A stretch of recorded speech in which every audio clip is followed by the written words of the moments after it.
So welcome back to Grounded, home of Mindfulness, Meditation, Self-Transformation. So I'm doing a little bit of a discussion on subconscious and understanding what the subconscious mind is, how the subconscious mind becomes programmed, and then how we can work out where in our subconscious our hidden traumas or our hidden negative beliefs are. Now, for most of us, we don't realise that we're programmed to think and feel a certain way. We're so used to thinking and feeling in particular ways that we don't actually challenge where these thoughts come from.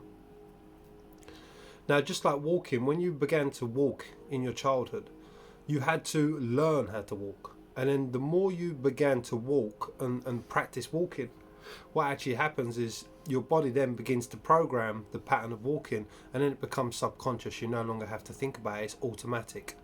So whatever you consciously learn, through learning it, then becomes subconscious. And as soon as it becomes subconscious, you no need to consciously be aware of it, because it's ingrained. It's a pattern that is now ingrained within your subconscious mind, within your subconscious memory.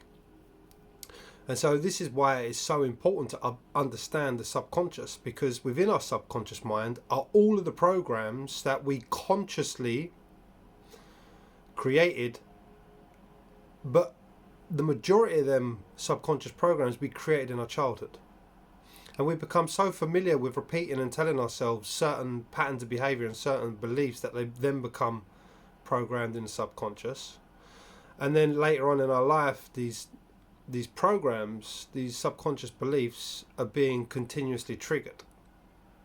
And then this is what makes us unhappy. It's these subconscious beliefs that actually attract and reflect the same situations in our lives. So the reason why we might attract in a shitty relationship is because subconsciously we might hold a belief that we're unworthy, or that we feel rejected. And so a relationship will come in and reflect back that subconscious. So you'll meet somebody that will make you feel rejected. Now, the only way or the only ability we have to see our subconscious is when we are being triggered. So any kind of emotional response or any kind of emotional outlet that you have, outburst, outcry, in the moment it's through these negative emotions and these negative response that we get an insight into the subconscious mind. So we have to use our negative emotions to find out what our subconscious beliefs are. So really thank your emotions, really thank your negative emotions, because your negative emotions are actually the big red flags for you to stop, and for you to use that flag as an opportunity to delve into your subconscious mind, to see what the identification is, to see what the belief is. Now you're more than welcome to continue holding on and trying to blame the situation, the current situation in your life, for creating what you believe is that current emotion. But that current situation is actually only serving you as an opportunity to see into your subconscious mind. So how we become aware of the subconscious programming is through our responses to our external reality. Now, next time you become triggered, or next time you have an emotional reaction to a certain situation, that's your opportunity to see, just take a step back from the situation and then look at the situation and see what you're projecting onto the situation. So if you're projecting, say for instance, we're going back to a relationship, if you're projecting rejection onto that person, then you need to see that the painful association that you're having is a subconscious belief that you are rejected.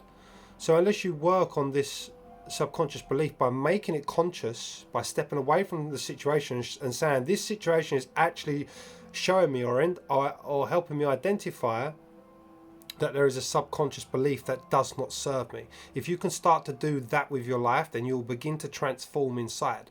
Because what you will do is you will make every painful aspect that's in your subconscious memory, you will bring it to the surface.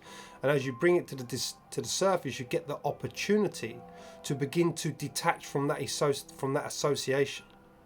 As you begin to detach from your subconscious associations to the beliefs that don't serve you, you no longer identify with the belief, and as you no longer identify, you stop empowering the belief, and because you stop empowering the belief, you stop charging that emotion.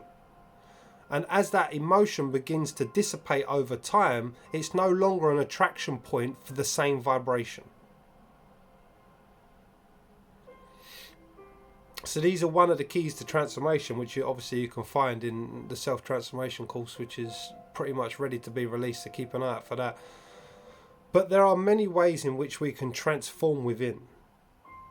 This is just one of the keys to realizing what is programmed within your subconscious. Once you release these attachments and stop putting the energy into the emotion, then you naturally begin to, over time, feel more free, feel more at ease, feel more content, feel more natural.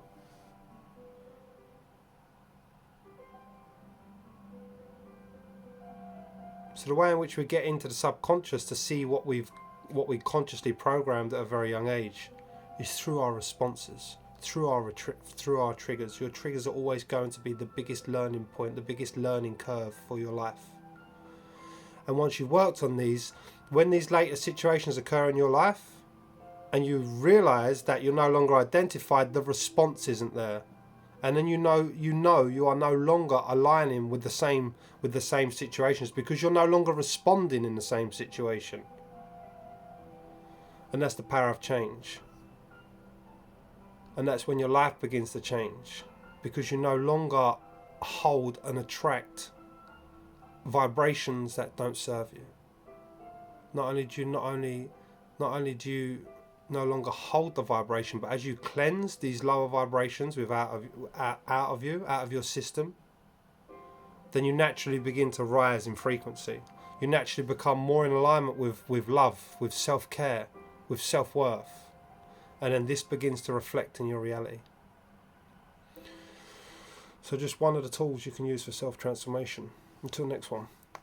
Much love.